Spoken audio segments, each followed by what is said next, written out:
Desde la Escuela de Arquitectura del Campus Creativo de Viña del Mar de la Universidad Andrés Bello, nos volvemos a encontrar como todos estos martes de junio a las 16 horas de Chile, en este ciclo de conferencias y conversaciones que está organizado desde el taller de Ángela Carvajal y Sebastián López, una iniciativa que vuelvo a agradecerles porque yo creo que es un tremendo aporte tanto para nuestros estudiantes como para la escuela y en fin, para todo el campus creativo y quien quiera ingresar en esta plataforma hiperabierta que tenemos. Eh, yo creo que esta iniciativa también pretende reunir prácticas relevantes de arquitectura en Latinoamérica en torno básicamente a la noción del proyecto y sus diferentes alcances. Es así como ya nos reunimos la vez pasada con Colectivo 720 en una conferencia muy entretenida, yo creo que con resultados muy satisfactorios, una muy buena conversación. El próximo martes nos vamos a reunir con la gente de Alarci Ferrer y en 3 semanas más vamos a estar con la gente de Taller Tech de Ecuador. Eh, Hoy día nos encontramos con los amigos entrañables de Nómena, otra tremenda oficina latinoamericana, esta es desde Perú, que amablemente nos están acompañando y que va a presentarnos Sebastián López. Te doy el pase, Sebastián. Dale, gracias. Gracias, Juan Pablo. Bueno, Nómena es un estudio de arquitectura formado en Lima, Perú, en el año 2007, y desde esa fecha desarrollan proyectos de diversas escalas, tipologías y usos.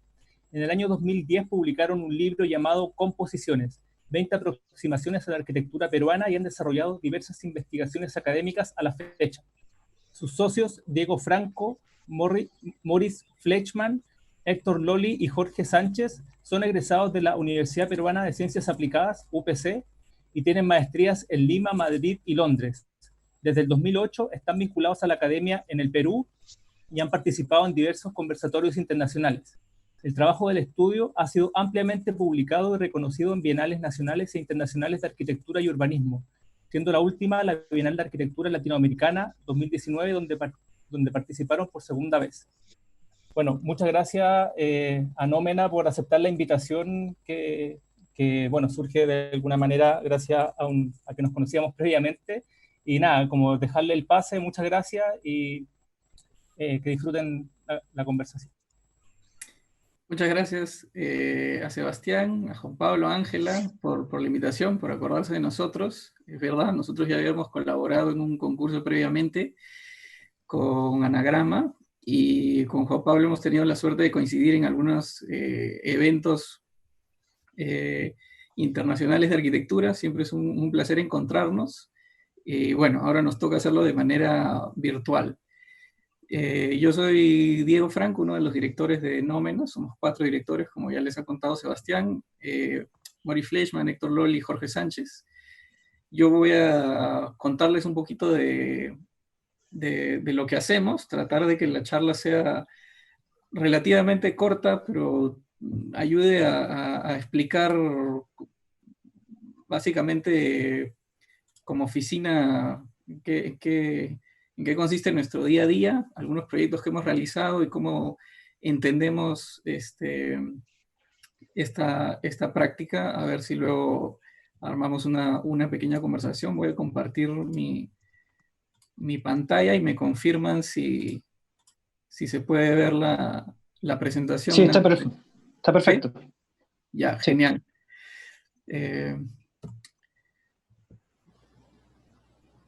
Sí, tiene un pequeño retraso, pero creo que ahí se puede ver esta segunda imagen, básicamente para eso, ¿no? Una especie de mosaico de las cosas que hacemos, para dar a entender esa suerte de diversidad que creo que caracteriza a Nómena como estudio de arquitectura, siempre entendiendo la disciplina de una manera bastante amplia, creo yo, ¿no? No solamente limitada al tema de los proyectos, del diseño de proyectos, que por supuesto es una parte muy importante, pero también poniendo otras, como esta plataforma, ¿no? De varias patas, poniendo otros intereses, la mirada en otro tipo de actividades que tienen que ver con la arquitectura y que alimentan la práctica, ¿no? Por supuesto que entre ellas está la docencia, la crítica, en fin, el mundo académico también.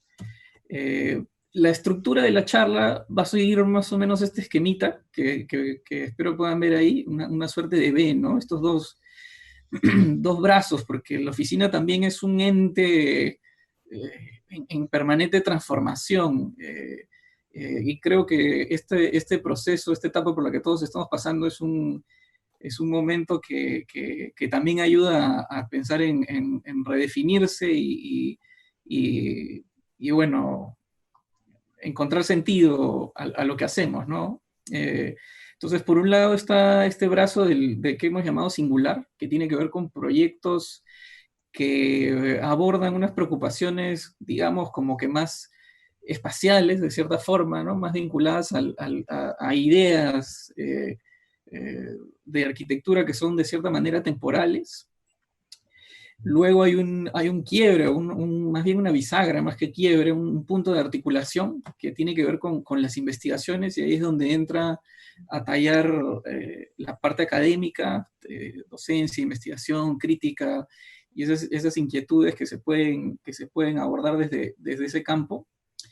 Y finalmente derivan en el otro brazo, ¿no? Que es la parte genérica, y eso tiene que ver con algunos proyectos que vamos a contar que responden más al día a día, ¿no? Porque también la oficina, al ser una oficina de relativo tamaño, hoy en día somos 30 arquitectos trabajando, necesita un cierto flujo, una cierta carga de trabajo que la sostenga, y eso fundamentalmente en nuestro caso en Lima, que es donde trabajamos, tiene que ver con el ámbito, sobre todo inmobiliario, y temas más comerciales. Entonces, ¿cómo hacemos para balancear, para equilibrar o para conectar, ¿no? Para encontrar puntos de conexión entre estos dos brazos? Más o menos que por ahí va el enfoque de la charla. Y siempre para empezar a explicar lo que es la oficina, nos referimos a este proyecto, que es un proyecto editorial, más que constructivo de edificio, que es Composiciones, este libro que publicamos en el 2010 en su primera edición y después una segunda en el 2013, si no me equivoco, que es un libro que nos ayudó a nosotros desde que salimos de la universidad, que fue cuando informalmente formamos la oficina, a situarnos en un contexto local en el tiempo, digamos, porque surge como una suerte de conversaciones, entrevistas con arquitectos que nos precedían, que habían sido nuestros profesores, y más bien fue un trabajo de edición en el que fuimos deconstruyendo estas conversaciones para volver a entretejerlas, pero esta vez por los temas que encontrábamos que eran comunes entre ellos y a la vez representaban nuestras inquietudes de ese momento, ¿no? Entonces, creo que ese ejercicio de edición y de desarticular para volver a rearmar un discurso en cierta forma que respondía a nuestras inquietudes era una suerte de toma de posición en ese momento en el Perú, en el que la arquitectura, como decían, o sea, lo hemos dicho varias veces cuando hablamos del libro, se construía mucho pero se pensaba poco, ¿no?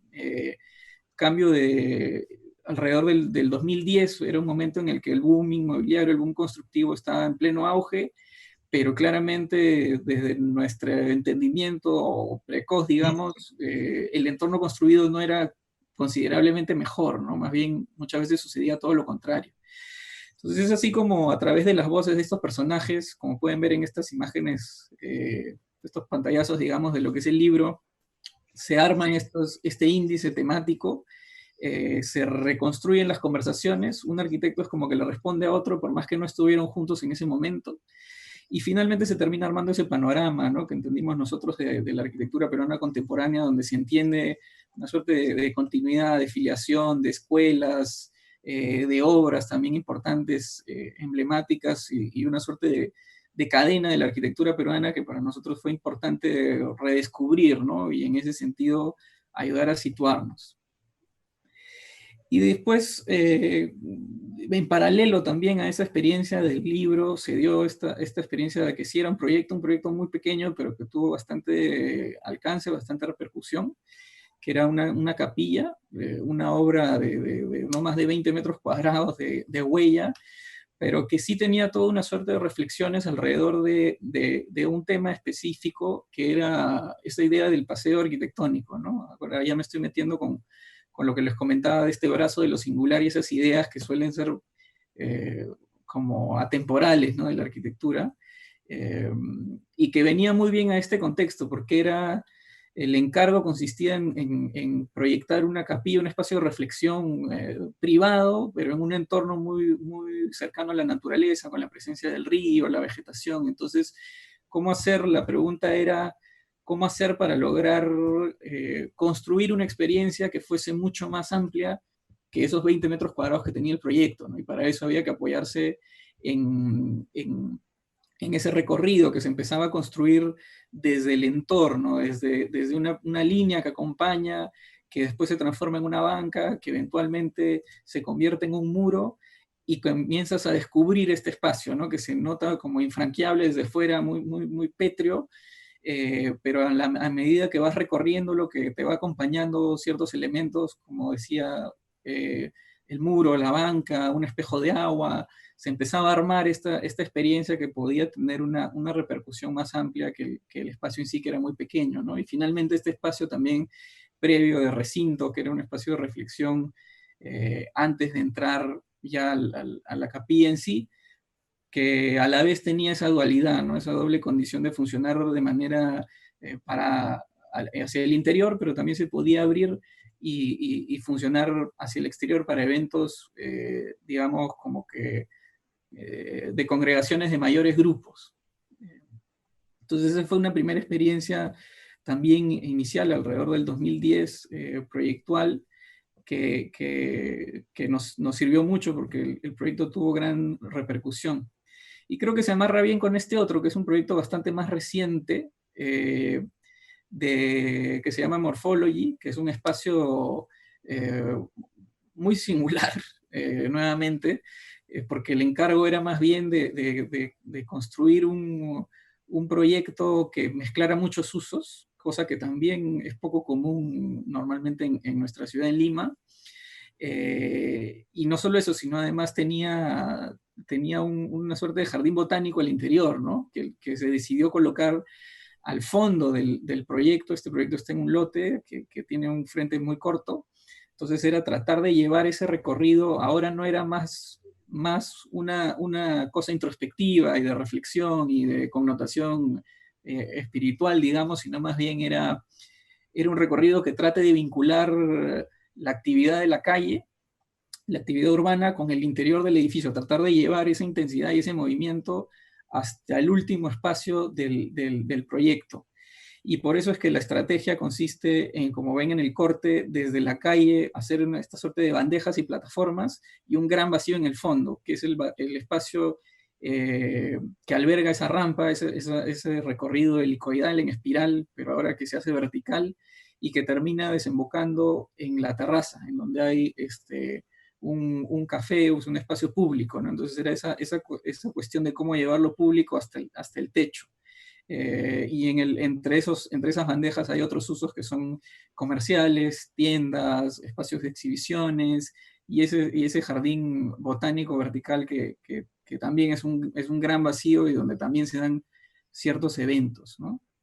Entonces, como pueden ver ahí, ese es el espacio donde finalmente remata ese recorrido, que es una terraza, es un café que es abierto al público, pero que la idea era generar esta circulación para hacer este paseo, y que no necesariamente te metas un ascensor y que termines saliendo ahí, sino que haya nuevamente una cosa un poco más elaborada, ¿no? Y si bien es cierto, la expresión del proyecto hacia el exterior es bastante, digamos, misteriosa, como que no revela toda esa complejidad que tiene en su interior, pero era también un efecto buscado, y un detalle interesante que se ve en esta imagen es el trabajo de la fachada, ¿no? Cómo hacer este velo que protegiera de la orientación, que además era oeste, y generase un filtro, ¿no? Este espacio intermedio entre exterior e interior, ayuda a controlar un poco aspectos climáticos y de registro y de esa diversidad programática, unificarla, ¿no? Unificar esa imagen del proyecto. Este otro es una casa, es otro tipo de encargo y es otra estrategia también espacial, ¿no? Acá ya no estamos hablando tanto de recorrido, sino más bien es de cómo componer con el vacío, porque este proyecto, esta casa es una vivienda temporal de playa en el norte del Perú, en Piura, en un entorno también con características muy singulares. Climáticamente es un lugar donde el clima es muy beneficioso, es muy benévolo, y entonces te permite pensar en que mucha de la actividad se puede realizar en el exterior. Así que, además, en ese entorno desértico bastante desolado, valía la pena explorar esta condición de atomizar el programa, los distintos paquetes funcionales de una casa de temporada, ¿no? Que también tiene más, creo, permite este tipo de exploraciones y componer espacios intermedios, componer espacios con el vacío que se va metiendo, que se va filtrando entre los bloques construidos, que son en realidad muy sencillos, ¿no? Muy sencillos y muy compactos, y son estas piezas colocadas sobre un gran podio que termina de unificar y generar una superficie uniforme, en donde se desarrollan actividades, como se puede ver ahí, sociales, que podrían ser incluso totalmente abiertas, ¿no? Y son pequeños marcos, un techo, un muro, un mueble, que no necesitas más para estar en este entorno, ¿no? Y más bien las vistas sí tienen la posibilidad de fugar hacia todos lados, no solamente hacia el mar, sino también hacia el desierto de la costa peruana, que es bastante impresionante en este caso, ¿no? Y como les decía, los interiores son tremendamente austeros, no tiene grandes, digamos, gestos con el interior, sino más bien era como la disposición cuidadosa de una pieza en relación a la otra terminaba armando un conjunto que podía ser de mucho mayor interés, ¿no? Como que la suma de las partes era más potente en sí, ¿no? Y creo que esa lógica de cómo manejar el vacío se corresponde bien con este otro proyecto, que es nuevamente otro uso, otra escala, otro entorno, pero también alrededor de las preocupaciones de cómo modelar el vacío y cómo eso genera distintas maneras de apropiación del espacio. Este es un colegio, es el Colegio Lima Villa, al sur de Lima, en un entorno también muy singular, con unos pantanos, un entorno de una importancia natural también muy grande, como ecosistema en la ciudad. Y acá la reflexión tenía que ver con cómo generar este primer espacio de apropiación colectiva de los niños, ¿no? La idea del patio, pero a la vez que ese patio tenga ciertos subespacios, ¿no? Que haya la posibilidad de apropiarse del vacío a diferentes escalas y en diferentes condiciones, en diferente relación con el programa y con el contexto, ¿no? Que son esos dos esquemitas que ven en la parte inferior, planta de primer nivel y de segundo nivel, digamos. Y desde el exterior se comienza a construir también una imagen de colegio que no es tan usual. También hay que tener en cuenta que aquí, normalmente, un colegio es un muro, ¿no? Es un muro infranqueable por preocupaciones de seguridad, de privacidad de los niños. Pero aquí más bien quisimos construir ese límite con el edificio en sí y buscarle una cierta transparencia, ¿no? Sobre todo en el ingreso, donde poníamos estos herramientas transparentes y había otra vez un vacío que modelaba, le daba escala y ayudaba a generar esa transición desde el exterior hacia este espacio interior controlado, que era ese primer espacio de comunidad de los niños, ¿no? Entonces había un registro desde el exterior hacia el interior y desde ese interior hacia el entorno, como se puede ver en la imagen de la izquierda, que es el entorno de los pantanos. Por eso el esfuerzo aquí más bien está en levantar todo ese peso programático de un colegio, que es obviamente el tema de las aulas, que es muy fuerte, y tratar de incorporar esos vacíos en ese primer nivel, sobre todo en la parte en donde miraba hacia los pantanos, ¿no? Y dejar esas circulaciones que también como eran un llamado, ¿no? A seguir con los recorridos en cierta forma. Y en la imagen de la derecha se ve, ¿no? Cómo se construye ese recorrido y hay mucha permeabilidad de luz y de aire, de tratar de hacer un espacio que se sienta bastante abierto dentro de todo, ¿no? Otro de estos espacios que quedaban ambiguos, sin definir muy claramente, eran estos vacíos como patios, en este caso en la parte de arriba, abiertos al cielo, que eran extensiones del aula, ¿no? Que también eran importantes conseguir estos espacios de aprendizaje espontáneo, no necesariamente de una cosa tan formal como es un salón de clases, ¿no? También era importante buscar estos rincones donde los niños, donde los alumnos pudieran encontrar sus propias lógicas de aprendizaje, además de la enseñanza convencional, ¿no? Y para terminar con esta parte de proyectos, no extendernos mucho más, todo este tema de los colegios ha dado pie a una experiencia muy buena también colaborativa, en este caso en Colombia, una serie de colegios que tuvimos la posibilidad de participar en unos concursos públicos con los amigos de Arquitectura en Estudio, y a través de ello hemos conseguido estar proyectando allá también en Bogotá. Les voy a contar rápidamente uno de ellos, que es el Colegio Sierra Morena, que es el que está ya en ejecución, el más avanzado de todos. Rápidamente, ¿no? La estrategia, un poco como hizo Medellín con sus parques de biblioteca, Bogotá ahora está haciendo algo similar con los colegios, ¿no? Entendiéndolos como equipamiento a nivel barrial y comunitario, e insertando estos edificios en entornos bastante conflictivos, ¿no? Como pueden ver en las imágenes, son barrios periféricos con problemas muchas veces económicos, de violencia, sociales, tal, pero están apostando por hacer arquitectura importante y con mucho vínculo con la comunidad. Me parece una estrategia buenísima. Y esta fue la propuesta que presentamos en un terreno bastante complejo, con muchas condicionantes topográficas y de unas preexistencias que había que esquivar de cierta manera, pero básicamente son los pabellones de aulas que se separan, las partes más públicas y que son de uso comunitario, como pueden ser los auditorios, las cafeterías, la biblioteca, se colocan en relación a las vías más importantes, cosas que pueden funcionar en horarios fuera del uso de clases, y hay todo un manejo ahí también topográfico y de tratamiento paisajístico para vincular esas cotas tan disímiles entre un extremo y otro del terreno. Algunas imágenes de esos espacios, de auditorio, de bancas, nuevamente, ¿no? Esos espacios de apropiación más indefinidos, y finalmente una imagen del proceso constructivo. En realidad ya esta imagen tiene un tiempito, si no me equivoco es de octubre del año pasado. El proyecto está bastante más avanzado y estamos muy entusiasmados por eso y de seguir desarrollando el resto de proyectos allá. Eso para terminar otra vez, ¿no? Remitiéndome a la estructura de la que les hablé en el comienzo, para terminar esa primera parte de los proyectos más singulares, de cierta forma.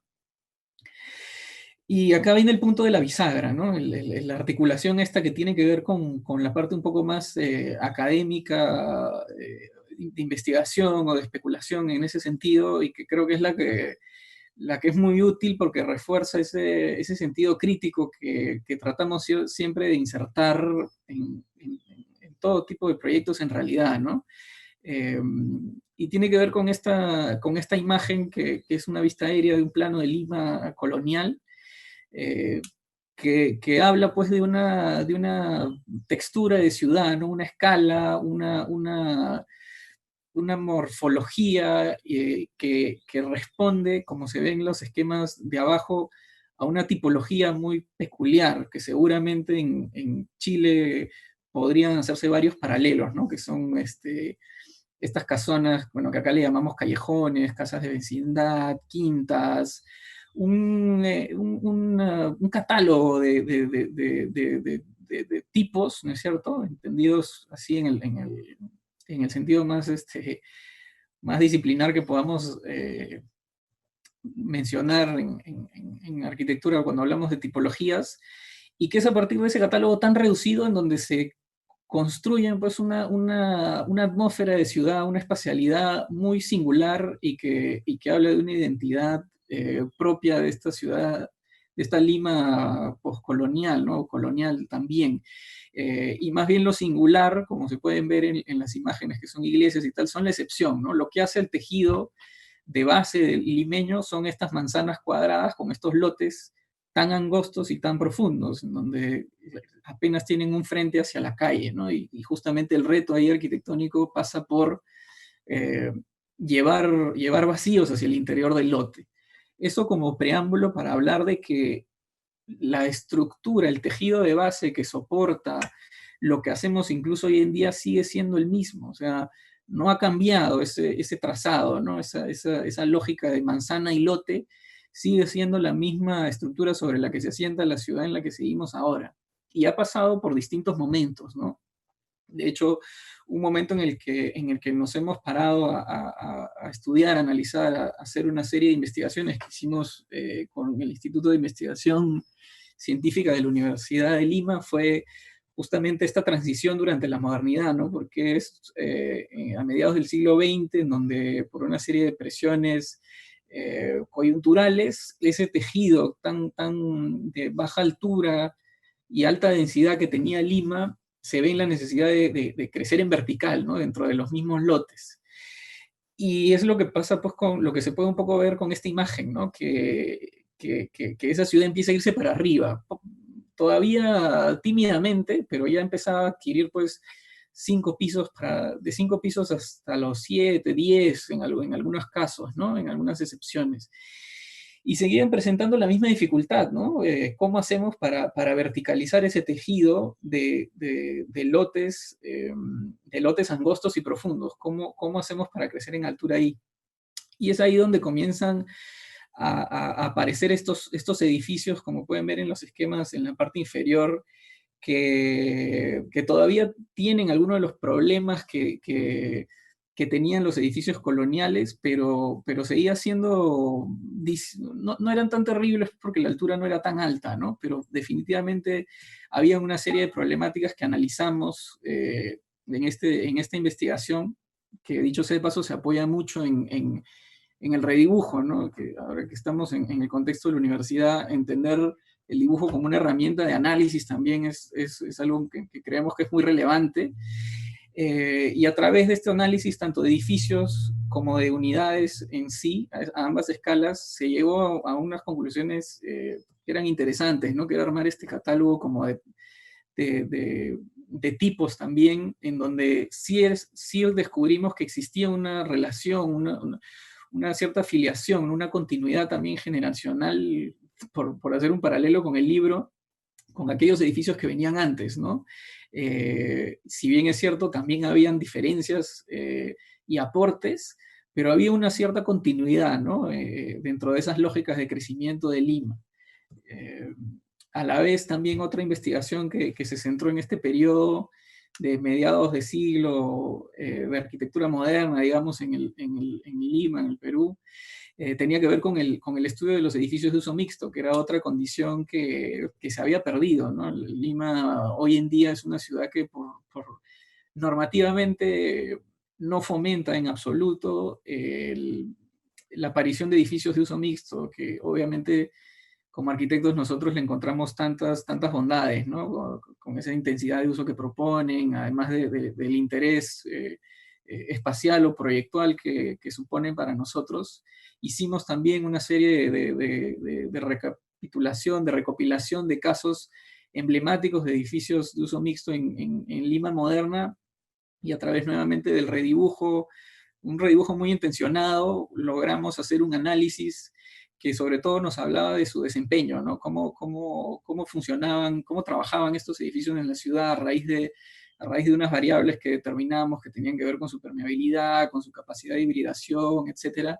Entonces, había una cierta sistematización del análisis de estos proyectos que nos podían servir, por supuesto, también de insumo proyectual y que seguramente han influido consciente o inconscientemente en algunos de los proyectos que hemos proyectado, como podría ser Morphology tal vez, ¿no?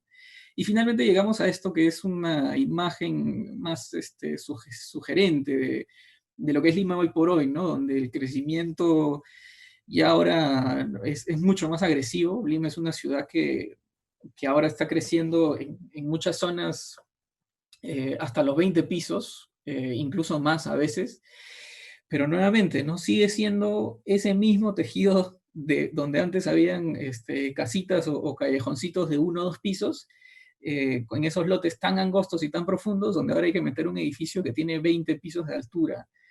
Cosa que es un poco contradictoria, ¿no? Y además, como nosotros lo entendemos, el tema normativo no es que ha previsto de manera intencionada ese crecimiento y más bien es una cosa un poco salvaje en donde, como se puede ver en los esquemas de la parte inferior, ya los tipos, digamos, se deforman, ¿no? O sea, para resolver pues, esa gran presión, esa gran exigencia de altura, hay que lograr pues una serie de trucos que al final terminan haciendo que las condiciones de habitabilidad al interior de estas viviendas no sean las mejores, por más que cumplan con la normativa.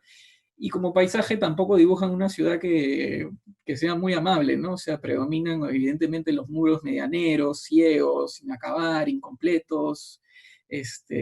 A nivel pues peatonal la situación tampoco es muy buena porque hay que resolver una cantidad enorme de estacionamientos, entonces aparecen puras rejas, puros portones de garaje. En fin, es como que no hemos sabido cómo hacer crecer esa ciudad, ¿no?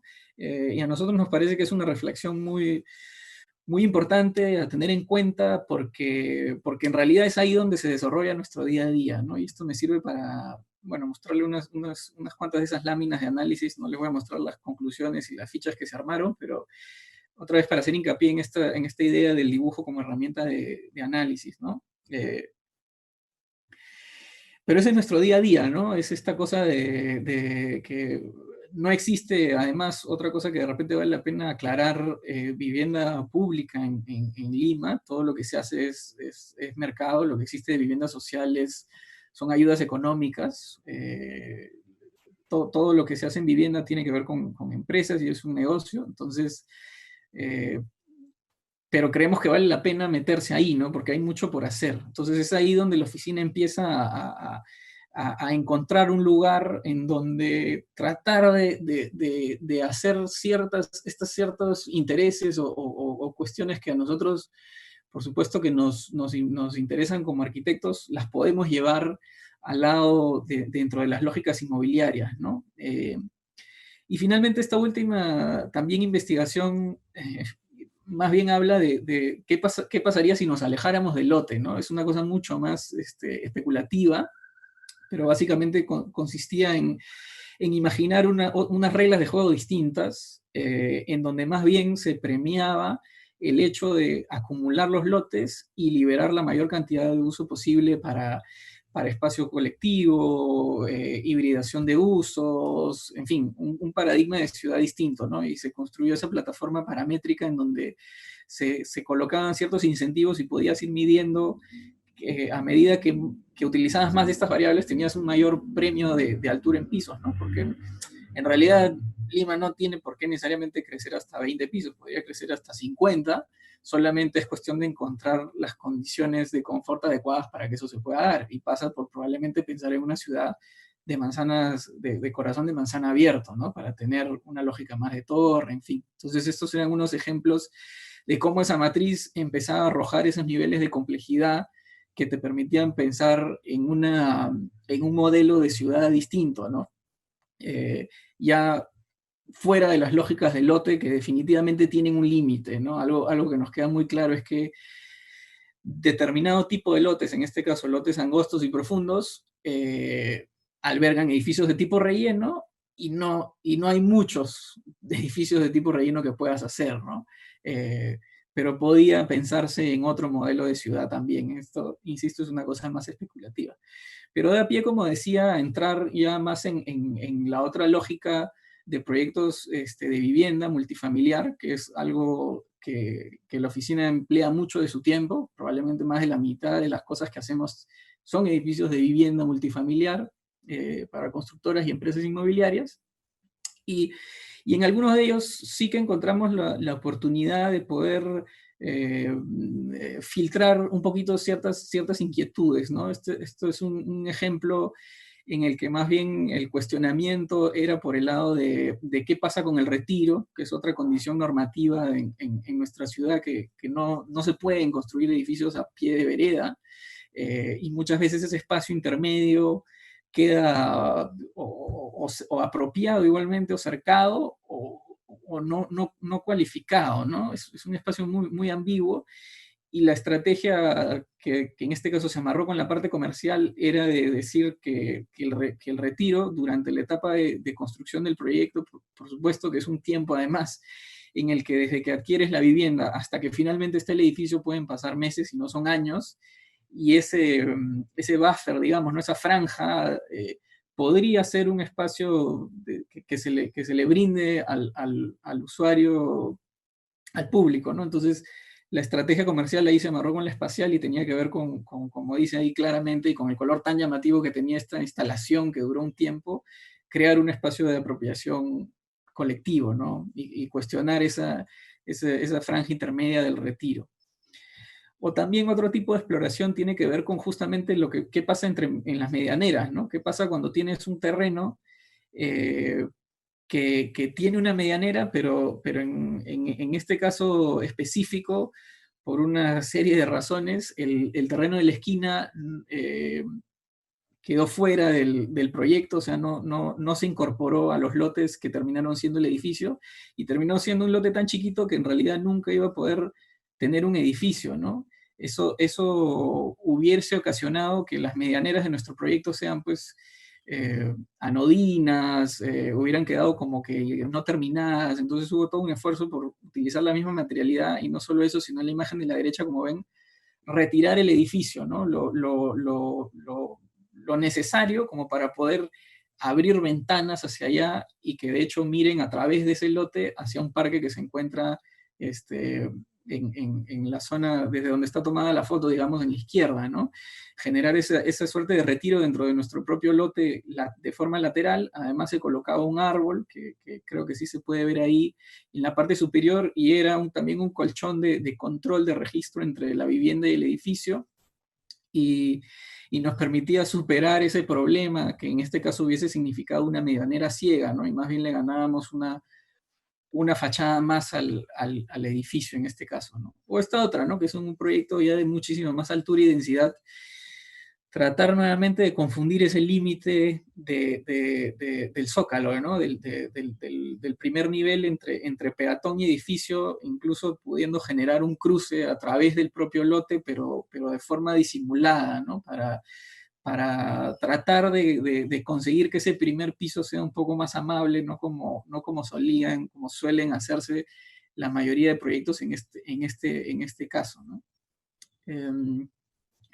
Y finalmente otro proyecto que está en desarrollo, la verdad, estamos próximos a entregarlo, que es bastante, bastante grande, es en realidad un pedazo de ciudad, ¿no? Es un desarrollo también de vivienda al norte de Lima, en un antiguo aeródromo que ahora ya se ha urbanizado totalmente, y a través de un concurso ganamos, con un concurso por invitación privado, ganamos esta licitación para hacer un conjunto de 3 manzanas. 2 finalmente terminaron siendo 2 manzanas muy grandes con alrededor de 1000 viviendas, y donde ahí más bien la reflexión era, bueno, ¿cómo hacemos para hacer un proyecto tan grande a través de una reflexión también tipológica, ¿no? Que los tipos de departamento te resulten en unos ciertos tipos de edificio, y a la vez un tipo de manzana y un tipo de ciudad. Entonces ahí se mezclan de distintas distribuciones que son de flat, de duplex, de triplex, y ahí comienza la variedad esa que nos interesa, ¿no? Que a veces los corredores son centrales, a veces son galerías abiertas, generar espacios de transición, espacios colectivos más grandes, más amables, y a la vez ha habido un trabajo con otros profesionales a nivel urbano para que ese pedazo de ciudad esté más vinculado con lo que le rodea, ¿no? Y no necesariamente hacer estos condominios cerrados que son un poco agresivos o que niegan el entorno en el que se encuentran, ¿no? esperamos dentro de poco compartir algunas imágenes ya más avanzadas de esa propuesta. Pero para terminar con esta segunda parte, o bueno, con esta tercera parte, digamos, con este segundo brazo del esquema, hablar un poquito más en detalle de un proyecto más que es uno de estos casos. Es un edificio que está en esquina frente a un parque público en Lima, y todo el entorno pues se ha ido llenando de torres de 20 pisos, ¿no? Y a nosotros nos tocó, tuvimos la suerte de que un cliente nos convocó para hacer este proyecto. Pero también en un terreno bastante complicado, porque era esta acumulación de lotes angostos y profundos, y teníamos que hacer pues la torre, ¿no? Entonces, la reflexión fue nuevamente a raíz de la tipología, ¿no? Y el esquema que ven arriba a la izquierda es el departamento tipo con el cual se resuelve el ensamble del proyecto, ¿no? Que es una unidad que responde a la misma lógica del lote, es decir, muy poco frente, pero bastante fondo, y más bien lo que hace es, tiene esta especie de hombros, ¿no? O salientes que se asoman y tratan de ganar luz y aire desde el frente. A la vez es una unidad que su estructura es perimetral y tiene un ducto al centro, que es el que concentra todas las zonas húmedas, y eso podía permitir pensar en distribuciones flexibles, ¿no? O digamos, dentro de ese mismo marco tan rígido, en cierta forma, tener una libertad muy grande de distribuciones que permitan albergar modos de convivencia muy distintos, ¿no? Desde el clásico departamento comercial en esta zona que es 89 metros cuadrados y 3 dormitorios, hasta ciertas distribuciones que te permitan pensar en tener algo de trabajo en casa o en fin, ¿no? Ese tipo de cuestiones, de modos de convivencia no tradicionales, y que creo que, bueno, hoy por hoy también es muy importante poder pensar en esa flexibilidad al interior de la vivienda, ¿no? Básicamente el edificio se resuelve en base a esa pieza que se rota, se gira, se espeja, se mueve, se reacomoda, y termina resolviendo todas las cuestiones que podrían resultar muy problemáticas de hacer una torre en un edificio de poco frente y mucho fondo, ¿no? En donde incluso la circulación, a la circulación tratamos de meterle luz y aire natural, y son estos retranques, estas salientes, digamos, que tiene el proyecto en la planta, las que finalmente terminan de construir su imagen hacia el exterior, que es un edificio, como les digo, de 20 pisos de altura, pero que a la vez se subdivide, ¿no? En estas unidades menores, estos cuerpos como más esbeltos, que marcan esa verticalidad del proyecto. Nos interesaba mucho evitar esa medianera ciega, y que hubiese sido terrible, porque el entorno, por norma, tampoco puede ser tan alto, podrá llegar a crecer hasta los 7 pisos las casas vecinas, y por colindancias llegarán hasta los 15. Entonces, ese escalonamiento que realiza hacia los laterales el proyecto permite imaginar una eventual transición de alturas un poquito más amable, ¿no? Y por supuesto la medianera trabajada como si fuese una fachada, porque era un edificio que se iba a ver de todos lados. Un edificio de 20 pisos tiene que ser una torre, no un edificio entre medianeras. Entonces había que ver la manera de trabajar esas fachadas, esas medianeras como fachadas, ¿no? Y la vez también nuevamente la preocupación de cómo se apoya, ¿no? Cómo llega a la cota cero y cómo se relaciona con la escala peatonal, utilizando unas estrategias de diseño que permitían más bien que nunca se pueda cerrar idealmente con cerco el proyecto, que pasaba por ubicar algunos estacionamientos de visita en el Retiro y las áreas comunes, además de esa apertura para que inconscientemente, incluso es algo que pasa inadvertido, pero es muy interesante, que la gente cruza a través del lote, ¿no? Porque ese límite no está claro, ¿no? Se trastoca un poco, y era una intención que nos interesaba conseguir por hacer más generoso un proyecto que normalmente no lo es, ¿no?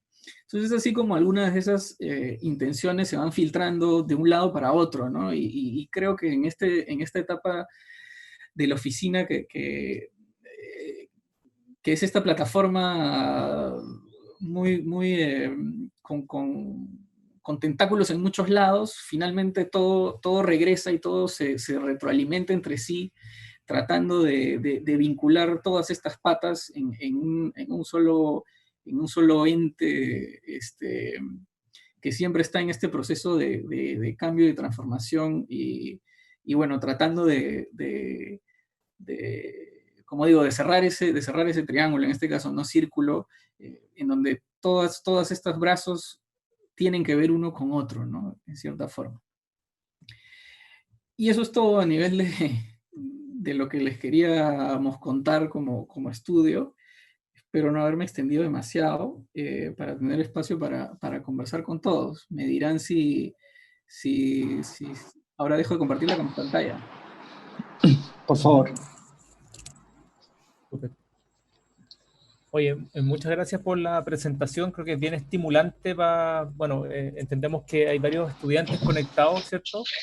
Entonces, en ese sentido, nos parece bien estimulante lo que mostraron en la presentación y en ese sentido me gustaría iniciar un poco la pregunta a partir un poco de estos dos brazos, ¿no? Como justamente el esquema final era un poco lo que yo quería como comentarles, ¿no? Como que siempre hay como un cruce, digamos, no es que sean como caminos que se abren y se pierden uno como independientemente, ¿cierto? Entonces siempre como que existe ese cruce y esas relaciones entre lo singular que ustedes denominan y lo genérico, ¿cierto? Eso me parece como súper interesante.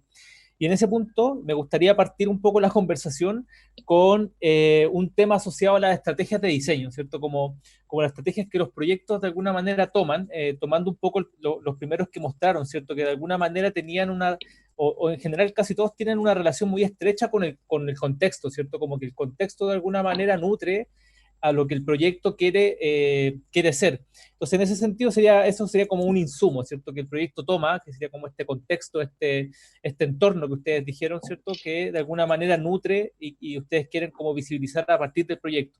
Entonces, a partir de eso, tú dijiste una palabra que me parece súper interesante, un juego de palabras que es las reglas del juego, ¿no?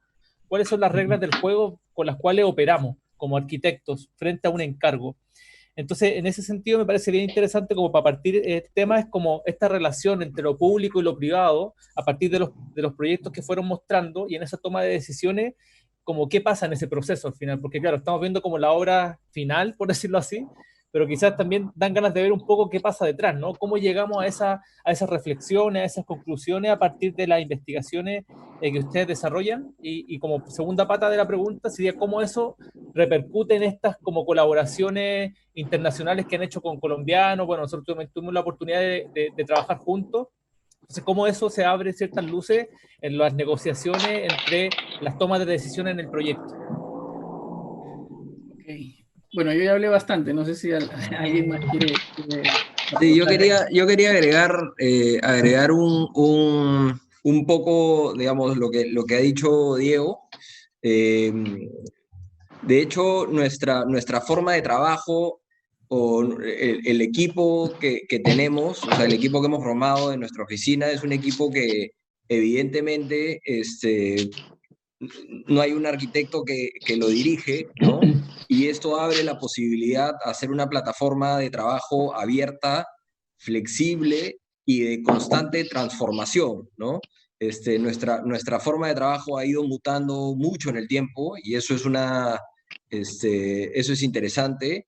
Y no solamente la forma de trabajo, sino nuestros intereses han ido, vamos a decir, variando como es natural, ¿no? A la hora de desarrollar los proyectos. Cuando hacemos esta especie de punto de quiebre entre o entre una etapa y otra etapa, que es un poco como empezó Diego a hablar de los proyectos, hay una primera etapa que está muy estimulada con las primeras oportunidades de colaboración que nosotros tuvimos, ¿no? Que nosotros a raíz del libro empezamos a un poco colaborar con algunos arquitectos de mayor repercusión o de mayor experiencia que nosotros y de alguna manera fuimos absorbiendo, ¿no? esa manera de ver los proyectos, ¿no? O de esa manera de ver la arquitectura.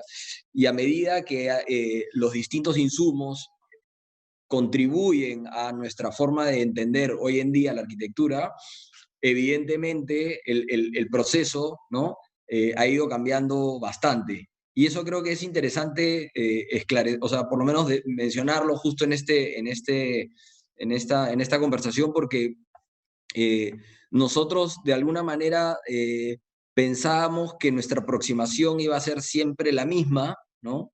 Y lo que ha pasado es que la aproximación ha ido cambiando, pero el interés sigue siendo el mismo, digamos. Nosotros tratamos de que cada proyecto, independientemente si es un libro o independientemente si es una investigación sobre edificios multifamiliares contemporáneos, o si es una casa, o si es un hotel, o si es un conjunto habitacional, eh, hay como intereses que se mezclan, ¿no? Entonces, eso sí nos permite como que construir una manera de aproximarnos, más allá de que los intereses van, yo te diría como que, eh, o sea, mira, lo puedo poner de otra manera. Nosotros pensábamos que había que construir una manera de hacer las cosas para aproximarse al proyecto. Hoy en día creo que a través de pensar los proyectos, nuestra manera ha ido haciéndose cada vez más abierta y moldeable, y pensamos que eso es muy interesante para aproximarnos a un proyecto de orden público, ¿no? O para aproximarnos a una vivienda, ¿no? O para desarrollar un proyecto multifamiliar.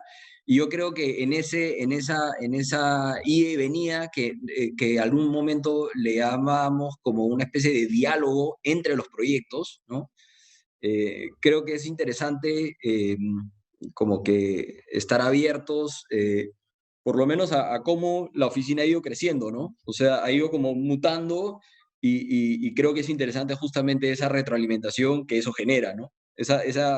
Eh, esa incertidumbre que empezó en un momento muy, como que muy dura, ¿no? Y a medida que se va haciendo más abierta, van nutriéndose cada vez más, ¿no? Y nada, eso como una pequeña reflexión acerca de lo que transmitía Diego, y un poco también respondiendo tu pregunta, Sebastián, sobre esta manera de cómo nos aproximamos en cada uno de los proyectos, ¿no? Súper. Mira, en ese sentido, antes de pasar a la segunda pregunta, porque me interesó, yo creo que les agradezco eh,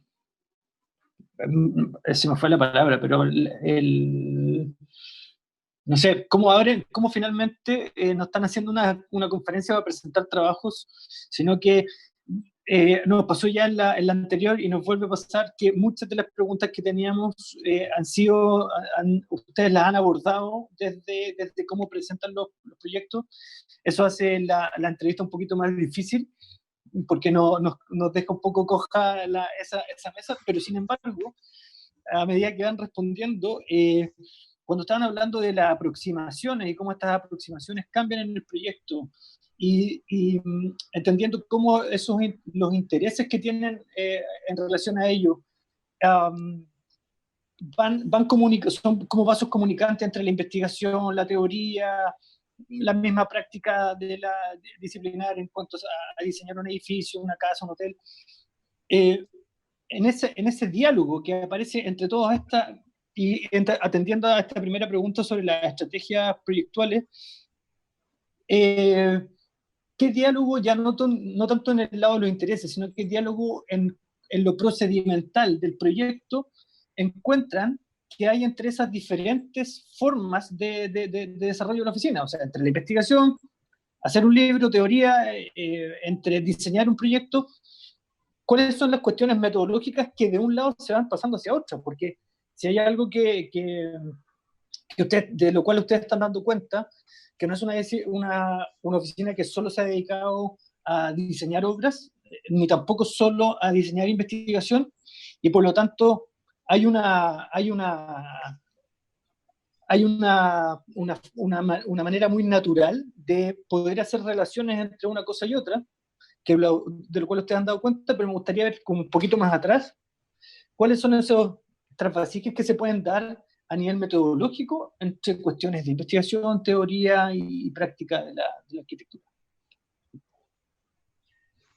A ver, es una pregunta muy difícil, pero creo que me voy a agarrar de lo que dijo Héctor, que creo que es muy cierto, ¿no? Y es que la oficina, más bien cuando ha tratado de diseñarse una metodología, es cuando ha fracasado. La oficina más bien ha ido entendiendo lo que hacía a raíz de hacerlo, ¿no? Y bueno, eso es desde el día uno, o sea, el libro en sí es una idea que se fraguó en el proceso de hacerla. No empezó sabiendo que iba a terminar siendo un libro y habían muchas diferencias en el camino de qué era lo que tenía que ser esto entre nosotros mismos, pero al final, por una razón u otra, por el empuje de una persona u otra que tomó más la batuta en el momento, terminó siendo lo que era. Y eso ha sido, en realidad, creo yo, el camino natural para nosotros, para llevar adelante las cosas. Suelen ser intereses empujados por uno o dos individuos y que finalmente por una suerte de compartir el mismo espacio y por supuesto compartir una base, ¿no?, formativa y de experiencia inicial, encontramos muchas más coincidencias que diferencias, pero es un poco ese arrastre y después una contaminación cruzada que se da de manera un poquito inconsciente, en donde se encuentran los puntos en común y más bien, más que ser una intención a priori, es un descubrimiento a posteriori, cuando a veces tenemos la oportunidad de reflexionar, hacer una pausa y tratar de mirar para atrás para ocasiones como esta, ¿no? Para preparar una charla, para hacer un conversatorio o algo así. Ahí otra vez empiezas a mirar y hacer ese ejercicio, ¿no? Y comienzas a darte cuenta de que, oye, mira, esta cosa reapareció por acá y de un momento se abandonó, pero luego volvió a aparecer y de repente ni siquiera la trajo la misma persona, sino más bien fue interés de otro de los socios, y ahí comienza a haber esa cosa más como digo, de contaminación cruzada y no tan buscado, en donde comienzan a sentarse ciertos intereses de la oficina en sí, que al final termina siendo la oficina también un ente aparte, ¿no? Es Además y que, aparte de claro, los socios, ¿no? claro. Es que, ¿sabes lo que pasa? Que hay una idea, bueno, recogiendo lo que dice Diego, hay una idea de que la, digamos, la manera como está organizada nuestra oficina, ¿no? Que ya es un proyecto en sí, porque nosotros estamos siempre construyendo al quinto socio, ¿no? Que es la oficina, y que no es ninguno de nosotros, digamos, ¿no? Porque la oficina tiene de los cuatro, ¿no? Y obviamente el equipo que trabaja con nosotros. Entonces, y creo que en algo en lo que sí coincidimos los cuatro es de que básicamente todo está, más o menos que todo está inventado, ¿ok? En el ámbito de la arquitectura. Nos interesa pensar que no somos los primeros que se nos está ocurriendo esa idea, ¿ok? Y en ese sentido, hemos trabajado, bueno, 12 o 10 años en la universidad.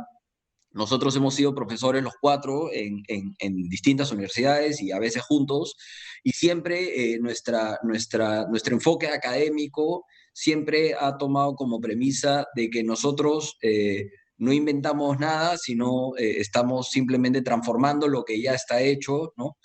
Y en ese sentido, lo que dice Diego cuando hablamos de los proyectos que hacemos, hay un esfuerzo de agrupar más que de separar, ¿sí? O sea, de agrupar las ideas y agrupar los intereses de cada uno de los proyectos más que separar los intereses.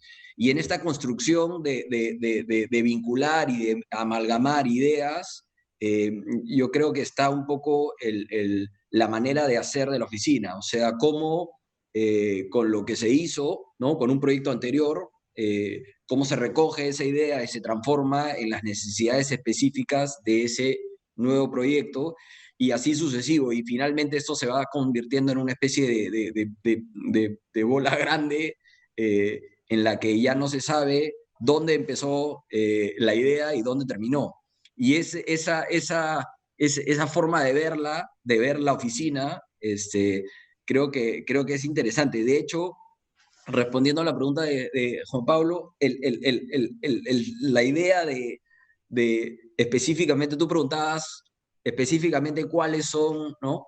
Las ideas o dónde se da esa retroalimentación. Y yo pensaba un poco que como que sí hay ideas muy concretas que se repiten, y que son ideas completamente genéricas, que no tienen nada que ver con, digamos, la postura está, o sea, la postura de la oficina está en por qué nos interesan esas ideas, ¿no? Esas ideas que ya existen, no que hemos inventado una idea, digamos. Entonces, y sí, hay cosas muy concretas, o sea, hay, no sé, unos 5 proyectos que abordan una casa que ha presentado Diego, que es la fragmentación del programa como temática, por ejemplo. Entonces, eso se da en varias escalas y se da en varios usos, ¿no?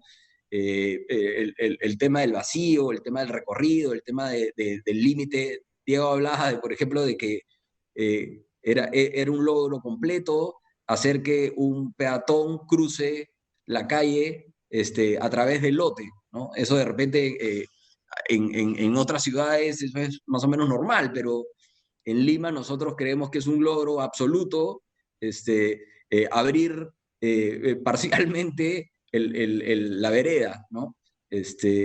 Y tiene que ver evidentemente con el entorno en el que nos desarrollamos, ¿no?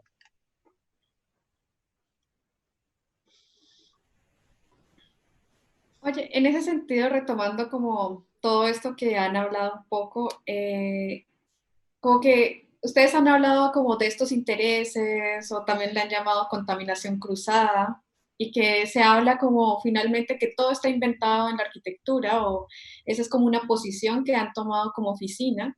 Y nos gustaría preguntarles en ese sentido como cuáles son esas referencias culturales, sociales, artísticas o arquitectónicas que han ido nutriendo este pensamiento y finalmente han hecho que tengan como esta búsqueda proyectual que pudimos ver dentro de la presentación. ¿Cuáles han sido como las mayores Pues, motivantes o a qué se sí. recurre siempre? Sí, mira, a ver, yo ahí he aprendido su cámara, Jorge, o sea que de repente puede responder, listo, de repente puede responder o agregar algo. Yo lo que te iba a decir, Ángela, es que una de estas primeras aportes es el libro, ¿no? Sin dudas, el libro, de alguna manera, nosotros en ese momento no habíamos trabajado propiamente dicho en un estudio de arquitectura de uno de los arquitectos más renombrados del país, no habíamos trabajado y nosotros hicimos el libro como para... Y creo que eso, Diego lo mencionó, como sirvió como una especie de meseta o de base en la cual había un espacio común de pensamiento y que, digamos, todo lo que nosotros imaginábamos, tal vez que debía ser la ciudad o debía ser la arquitectura o, en fin, estos arquitectos ya lo habían pensado y lo habían articulado y lo habían hecho y lo habían construido. Entonces, como que de alguna manera nos quitó esa carga de creatividad que siempre a los arquitectos se nos exige y empezamos a decir, ok, ya, con las ideas que hay, vamos a construir nuestro propio pensamiento, ¿no? Entonces, esa es un poco como que la base, la base inicial. Y creo que a medida de que han habido estos distintas eh, contribuciones muy dispares, muy diversas, o sea,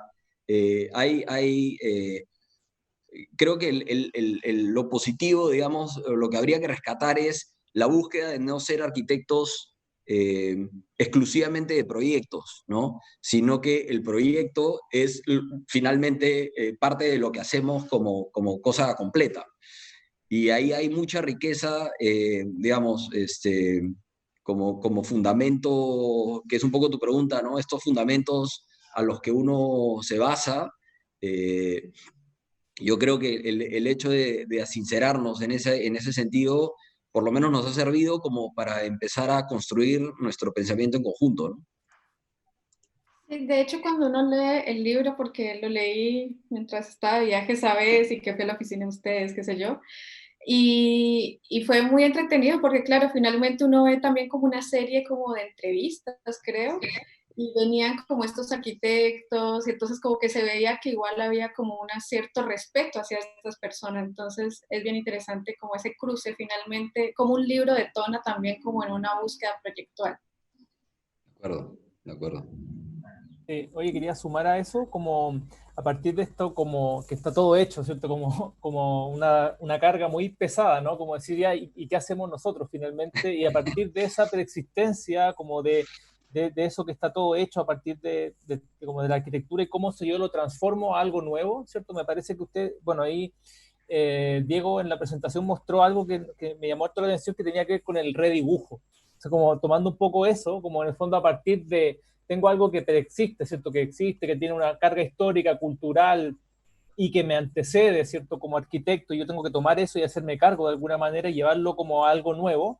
En el fondo, como que esta idea del redibujo me parece interesante como una manera de investigar, ¿cierto? Y de proponer algo nuevo a partir de eso y quitar un poco de encima esa carga de la hoja en blanco, ¿no? Como de partir siempre como de chuta, la iluminación divina me tiene que llegar y tengo que inventar algo nuevo y en el fondo como que uno tomando cosas que ya están hechas puede armar algo nuevo, en el fondo, ¿cierto? Como que me parece interesante esa reflexión en el marco académico en el que nos encontramos, ¿no? Como que al final desmitificar un poco esta idea del genio creador, ¿cierto? Como que parte así, que tiene que tira dos líneas y logra hacer algo, sino que en el fondo hay una serie de cosas que me aportan a eso que pueden ser interesantes, ¿no? No sé si pueden ahondar en esa idea.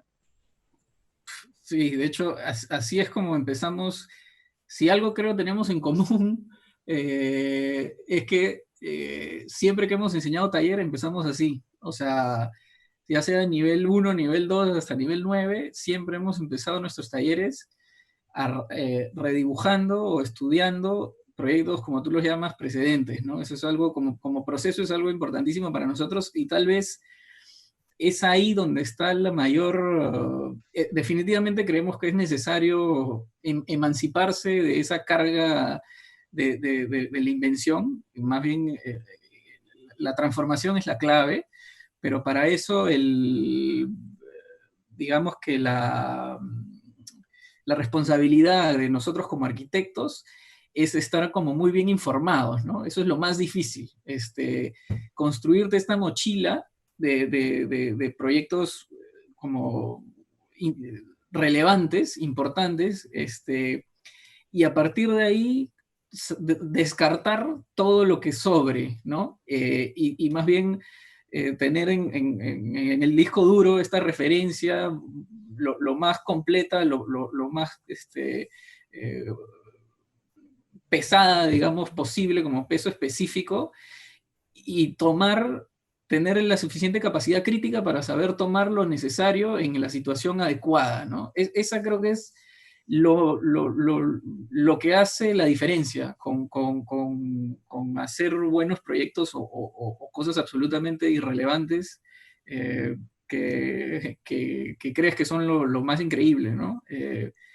Además creo que es una postura muy sana mentalmente, e incluso creería yo que hasta como generacionalmente, ¿no? Es lo que a nosotros nos tocó y es como, queriendo o no queriendo, se formó nuestra postura, como que tomando de los demás, ¿no? Y quitando, para eventualmente hacer una cosa un poquito diferente, ¿no? Pero con todos estos insumos de base, que no los hubiéramos podido inventar pues en 100 años, ¿no? Tienes que entender, además, creo ya como postura disciplinar y para darle la relevancia, creo que la arquitectura a veces pierde, tenemos que entender nuestra disciplina como un campo de conocimiento también, ¿no? Muy valioso, en donde las experiencias hay que seguirlas construyendo, eso hasta una postura científica, ¿no? Tienes que tener pues tu marco teórico, tienes que saberte poner en el estado de la cuestión, si no, estás inventando la rueda, ¿no?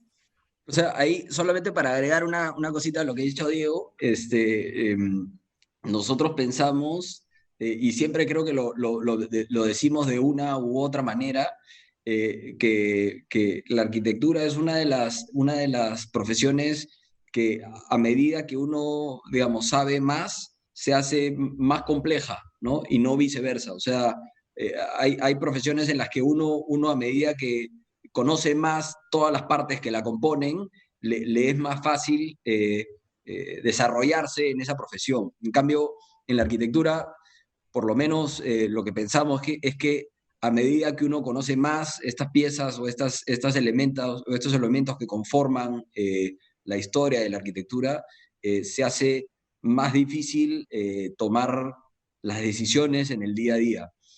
Y en ese sentido, creo que llevándolo a la práctica, algo que buscamos siempre es tener ideas muy, vamos a decir, muy concretas en cuanto a las decisiones que se toman proyectuales, ¿no? Eso es algo que sí buscamos conscientemente siempre, o sea, tanto sea la construcción de un vacío, tanto la construcción de una pieza, de una figura, de un corte, de una planta, ¿no? Utilizando un poco las herramientas que plantea Diego, estas figuras o estas soluciones que son muy, digamos, muy identificables, ¿no? Nos gusta pensar en que si queremos hacer un proyecto que contenga, no sé, estos usos, bueno, que los usos se muestren o que el vacío se revele de tal manera. Entonces, digamos, lo que nos interesa es ponerle nombre a lo que hacemos de una manera muy consciente, ¿no? A veces termina siendo después, ¿no?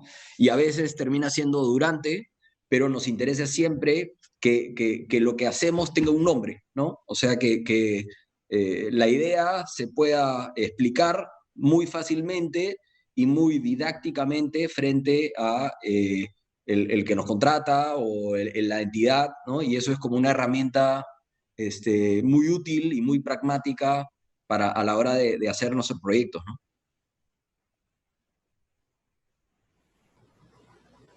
Buenísimo. Y en ese sentido, como que igual lo nombraron así, pero muy sutilmente, como que quizá ahondar un poco esa idea que me parece interesante, como de este traspaso de esa práctica que ustedes ejercen, ¿cierto? Como arquitectos desde Nómena, digamos, y cómo, bueno, entiendo que ahora se están como retirando un poco del ámbito académico, ¿cierto? Pero igual estuvieron, los cuatro han estado involucrados de alguna u otra manera, ¿cierto? En el ámbito de la academia. Entonces, ¿cómo pasa o ese traspaso en el fondo como de lo práctico, del quehacer de la oficina, cómo eso repercute en el ámbito académico, ¿no? Como hay esas búsquedas que desde la oficina aparecen, se vinculan o no, porque en el fondo uno puede decir, no, me dices que la academia yo no la vinculo nomás, entonces eso es también interesante, como a veces como esa B que tenían al inicio, ¿cierto? Y estos cruces que en el fondo como que empiezan a aparecer, ahí la pregunta sería cómo se aborda desde lo académico, ¿no? ¿Cómo es ese traspaso de esa experiencia aprendida de la práctica al momento de proyectar, entendiendo el proyecto como una investigación al final, ¿cierto? No es como hacer un proyecto, una obra terminada y listo, sino que el proyecto en sí mismo es una investigación.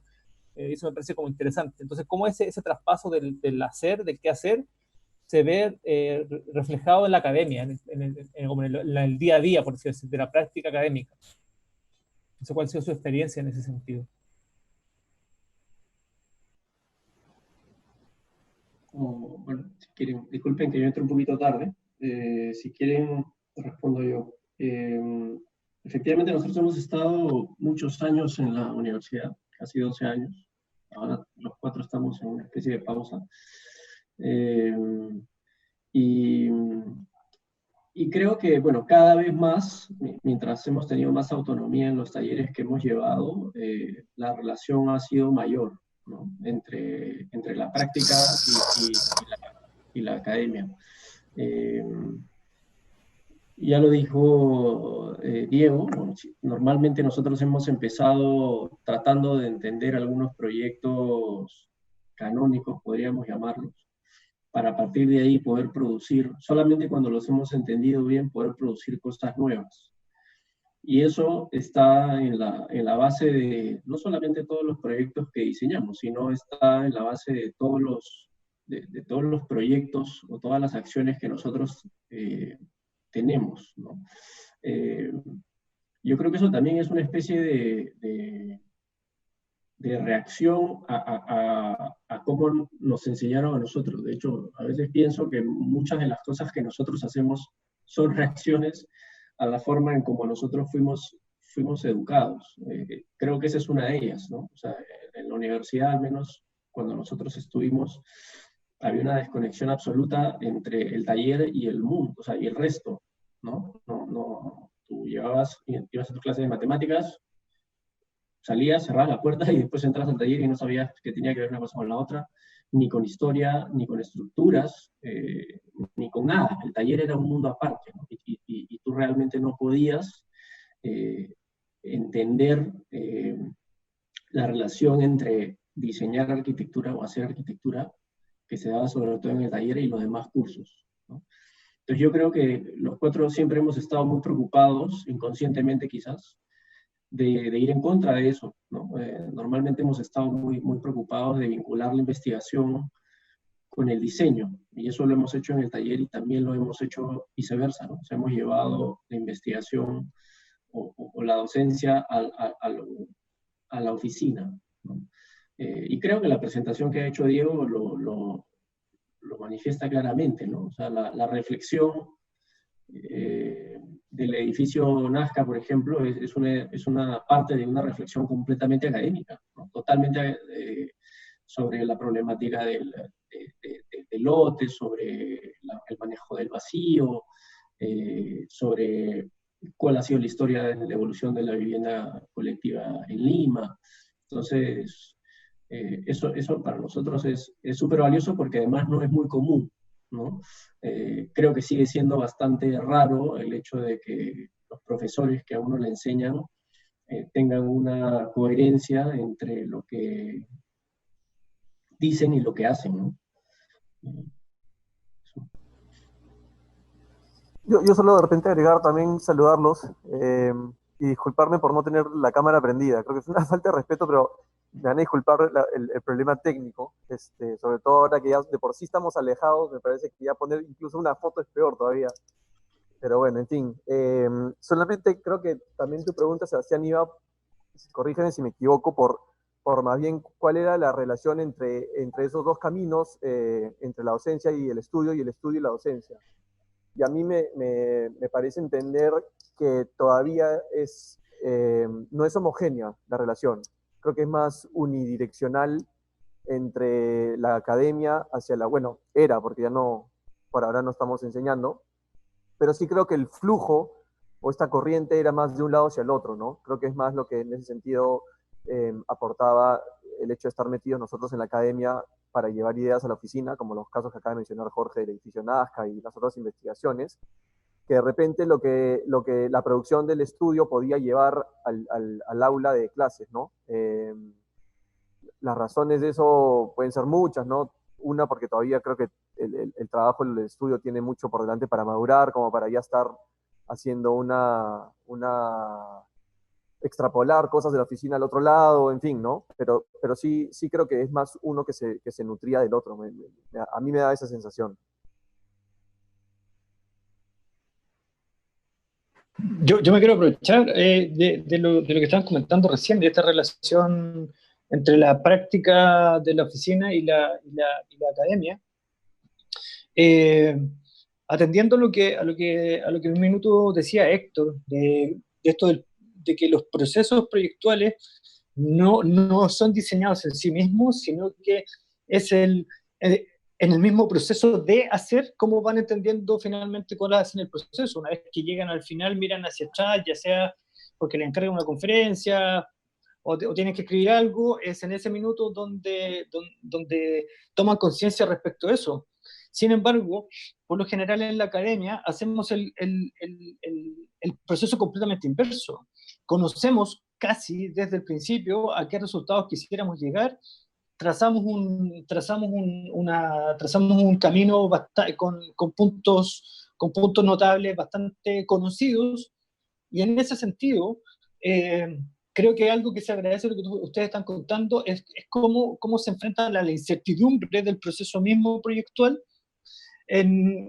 abriéndose a lo que el camino te está dando, que creo que esa actitud volcada ahora a la academia te permite de verdad tener esa vocación que yo creo que debe tener la academia, que es abrir la cancha a nuevas temáticas, a nuevos abordes, a nuevas formas de representación, a nuevas formas de entender nuestra disciplina y nuestro ejercicio como tal, que no lo estamos haciendo. por lo general. Nuestros procesos, nuestros programas de curso, pareciera que el hecho de necesitar un programa de curso implicara que el proceso proyectual tuviera que también estar definido como tal. Eso es un tema. El otro tema, referido a lo mismo, me parece que si bien Boro decía esto de que era unidireccional la manera en la que se relacionaban, quizás en el hacer y en el ejercicio que ustedes llevan adelante pueden no notarlo. Yo creo que tal cual pasa en ese triángulo que armaron, que es súper duro como triángulo y como representación. Sin embargo, termina la conferencia y uno se da cuenta cómo ese triángulo, a pesar de que le aparece al tercer lado, desaparece en realidad, se diluye y están todas las cosas completamente conectadas, que a modo de representación o de presentación en una charla como esta, evidentemente pueden aparecer como cuestiones separadas, pero sin embargo uno ve cómo están íntimamente ligados, y a través de lo que nos cuentan respecto a la academia también uno ve como esta cosa que es realmente bidireccional. Yo creo que en ese sentido se les agradece la palabra que se me había olvidado antes, que es la generosidad de exponer la práctica total y con todas las cosas que van pasando por detrás. Y me quedan dando vueltas dos parejas de palabras. Cuando hablas de cuanto más complejo va siendo el conocimiento respecto a la disciplina, se va haciendo más difícil operar. Y en ese sentido, creo que las primeras obras son estas obras que detonan un poco, marcan un poco el camino, porque son las que menos peso tienen en ese sentido. Nosotros desde la academia lo que hacemos muchas veces es cargar de mucho contenido y de mucha referencia a nuestros estudiantes, y tienen que responder a todo ese peso que les tiramos encima, cuando nos damos cuenta después de un rato que mientras menos peso teníamos encima, más libres éramos hasta cierto punto, más nos atrevíamos, porque a menos próceres teníamos que responderle. Esa sería como una cosa en la que me gustaría que comentaran. Y lo otro, que ustedes también separaban al principio esto de cuando veían a la realidad en Lima, de que se construía pero no se pensaba. Y cuando lo llevamos a la práctica, ustedes se ve muy, muy claramente cómo ustedes piensan construyendo. No, como que no hay una diferencia entre una cosa y otra. Por eso les digo lo del triángulo, como que se empieza a diluir. Y de verdad uno entiende cómo se construye pensando cómo el proceso proyectual es una forma de pensar en sí mismo y no a lo que se va a llegar como tal, y cómo se diluye también la diferencia entre la investigación, como lo decía Sebastián, y el proyecto. Sí, hay una cosa que quería agregar en lo que planteas, es que la gran diferencia, digamos, en lo que nos sucede en la academia con lo que hacemos en la oficina, es que nuestra metodología pedagógica era una metodología, o es una metodología bastante guiada. O sea, hay el control absoluto, o sea, existe el grupo de referentes, ¿no? Existe cada uno de los procesos que van a llevar a cabo al proyecto final, ¿no? Entonces, nuestra estrategia digamos, metodológica para la academia estaba muy controlada, ¿no? Finalmente, porque teníamos, ¿no? O sea, había que estudiar este referente, había que dibujarlo de esta manera, había que reproducir esto, había que construir con eso esto, y después se tiene el proyecto, ¿no? En cambio, y es una estructura que nosotros entendemos que es muy pedagógica, porque finalmente permite, a través del proyecto, que el alumno vea por lo menos lo que tú le quieres plantear en esa circunstancia. En cambio, lo que hacemos en la oficina está repleto de cosas no planteadas, ¿no? Y de situaciones que uno no maneja, y complejidades del lado normativo, complejidades del cliente, complicaciones de cuanto económicas, en fin, ¿no? Entonces, yo creo que en esa estrategia nos sirve mucho tener una idea más o menos protegida, o algo que nosotros queramos llevar hasta el final del proyecto, ¿no? O sea, al tener una cosa bastante clara y al nombrarla o tratar de nombrarla, o sea, si queremos hacer un podio, saber quién hace podio y ver cómo se hace para proteger el podio hasta el final, porque suceden tantas cosas a lo largo del proyecto que al final llegar con el podio, digamos, como sentido figurativo, es bastante, ¿no? O sea, tomando esas dos líneas de cómo se interpreta tanto la academia como el tema del proyecto. Y en relación a lo que planteas sobre nosotros digamos, cómo continuamos esta relación de proyecto con la academia, a nosotros nos interesa mucho identificar, digamos, quién en la historia de la arquitectura hizo tal. Entonces, si hay que redibujar unos planos, si estamos hablando del redibujo de una información que ya existe, bueno, vayamos a ver quién hizo ese redibujo, veamos qué técnicas usaron y veamos qué nos sirve en cada uno de los casos, ¿no? Entonces hay una conciencia buscada, ¿no? Para tener herramientas de las cuales son necesarias para el proyecto, ¿no? Entonces hay una especie siempre de buscar esas herramientas, de buscar esas ideas y de nutrir el proceso con esas estrategias, ¿no? Yo quería agregar una cosa, porque dijiste algo que fue lo que me hizo mucha gracia, que tiene que ver con la explicación, y de hecho, si hubiésemos hecho esta presentación hace unos cuantos años, olvídate pues lo que era la explicación de cada uno de esos proyectos, está recontra cargada de todo, o sea, cada esquina tenía una justificación que podía ser absolutamente esotérica, ¿me entiendes? Pero creo ya sí que ha sido un proceso de madurez y tal vez esa es una De purga, etapa... ¿no? ¿Ah? Una purga. Sí, que creo que es algo muy relevante y que a mí me hace mucho sentido cada vez que estamos tratando de pensar en la oficina ahora y es la capacidad de síntesis, ¿no? Creo que eso es algo que sí es una búsqueda tanto conceptual como formal, como todo, ¿no? Porque, porque el proceso es muy impredecible y tienes que escoger como eso que decía Héctor, ¿no? ¿Qué cosas salvas? ¿Qué cosa es lo esencial? ¿Qué cosa ya es lo no negociable acá?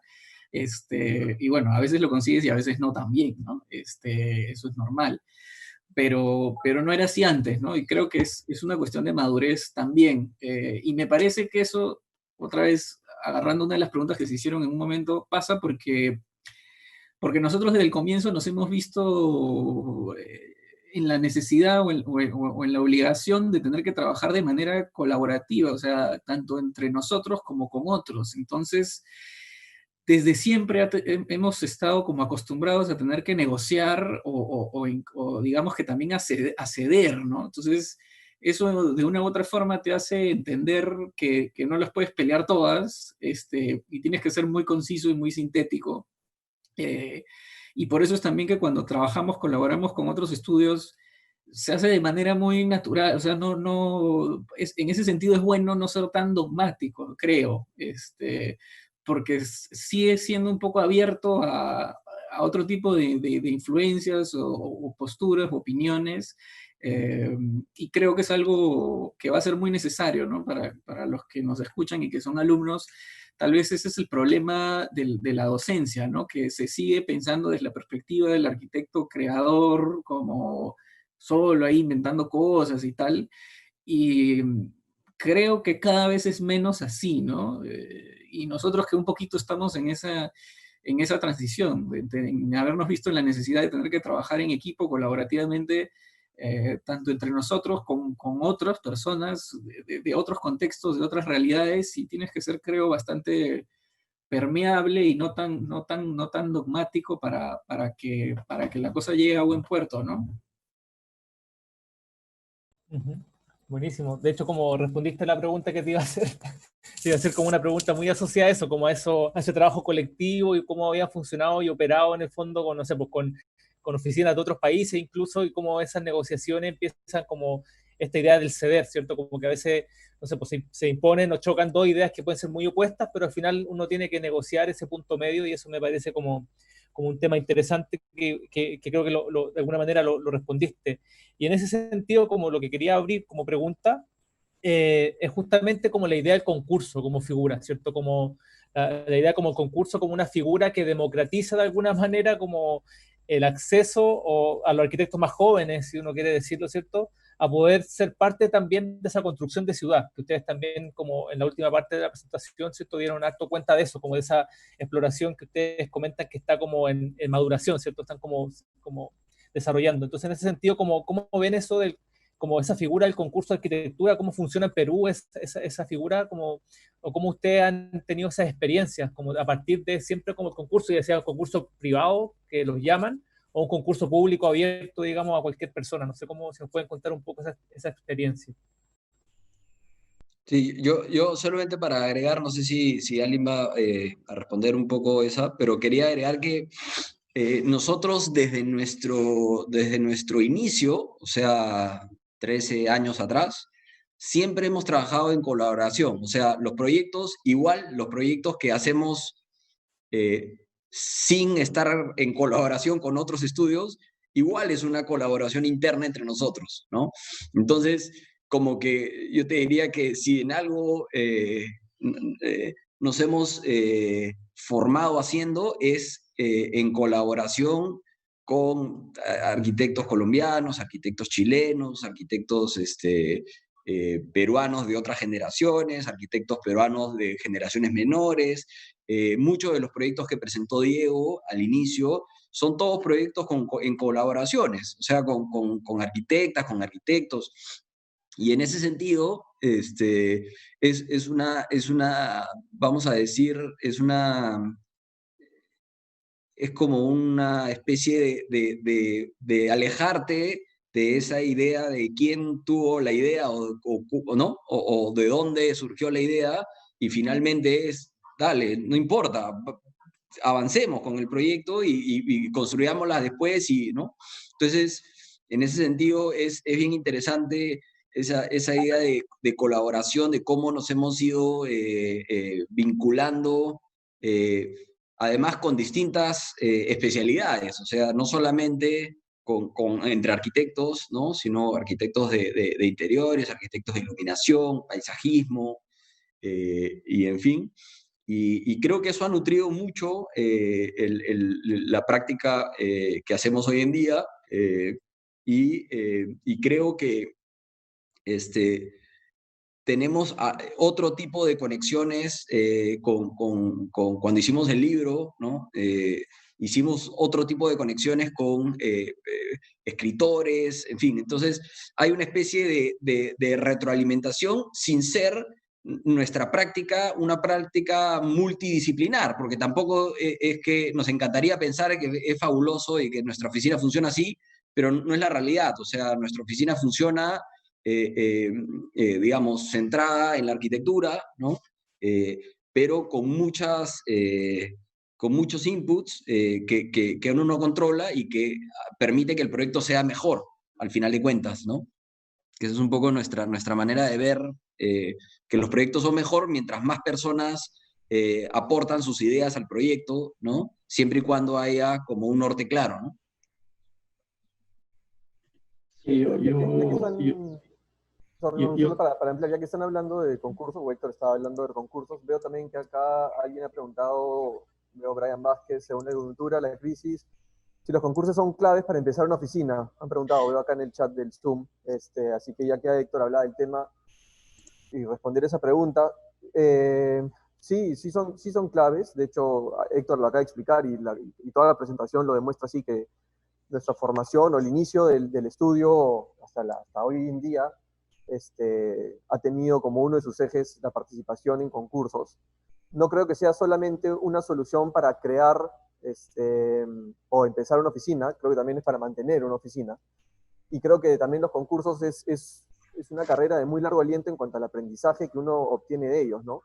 Te puede servir en distintas etapas de la formación de una oficina, como para empezar, en un momento como este, de repente donde digamos que los encargos se ven afectados, y tienes opciones ya hoy día no solo regionales, sino totalmente, pues, con tu computadora aplicar y buscar un concurso en cualquier lugar del planeta, y tienes Google Earth para ver el terreno sin tener que pedirle a alguien que te mande ni siquiera fotos. O sea, creo que el concurso hoy día es una muy buena herramienta. Y creo que también a lo largo de la vida útil de una oficina, también vas en una especie de madurando con respecto a los concursos, porque también te das cuenta que en otras circunstancias el concurso, si no lo empiezas a controlar y a entender bien, puede ser una válvula de escape de recursos de la oficina. O sea, se te puede ir totalmente de las manos la cantidad de tiempo que inviertes en concursos, y si tomas como premisa las estadísticas de un concurso, digo, la estadística de éxito frente a un concurso, las posibilidades que tienes de cuántos participas, cuántos de ellos vas a obtener algún premio, son cosas que vas aprendiendo y vas manejando para después empezar a tamizar y decir, ok, esto no, esto sí, a este sí participamos y demás, ¿no? Pero el concurso sí, yo creo que es una línea que va paralela durante toda la vida útil de un estudio, ¿no? Como pieza clave. De hecho, nosotros ahorita estamos participando en concursos que son en lugares totalmente remotos y distantes de donde estamos nosotros, que no tienen nada que ver ni con Lima ni con el continente, como diciendo que es algo que hasta el día de hoy, después de 13 años, seguimos haciéndolo, ¿no?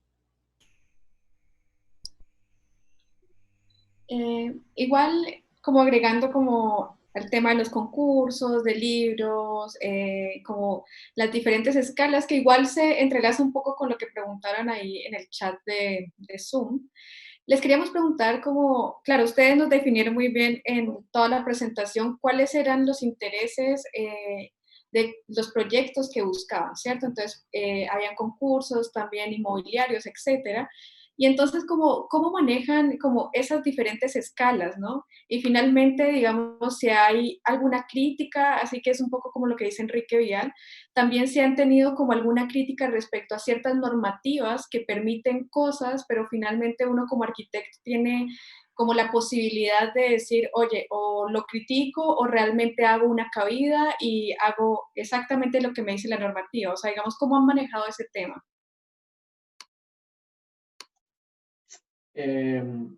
Bueno, nosotros creo que una de las cosas que hemos hecho también desde que comenzamos, el libro es una de esas cosas, es tratar de ser, o tratar de tener una voz pública para decir algunas cosas que podrían ser mejor, ¿no?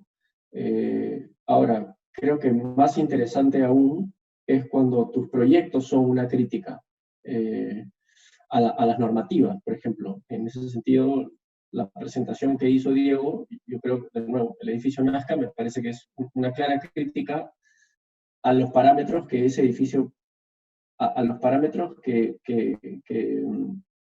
digamos, que generan edificios con medianeras. Quizás lo mismo con el edificio del Parque Mora, ¿no?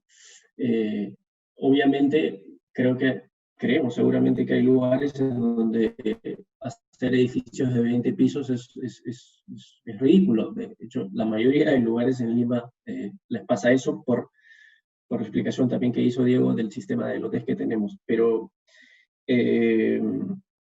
digamos, a la vez creo que tenemos una actitud,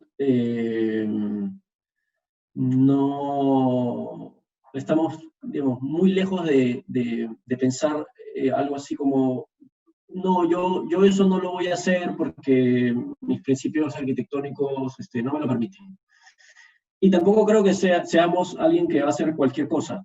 Pero digamos, siempre, particularmente en un país como el Perú y en una ciudad como Lima, donde hay todo por hacer y todo por construir y todo está mal, sí creemos que normalmente nosotros modestamente lo vamos a poder hacer mejor. Entonces, siempre pensamos que es mejor hacerlo.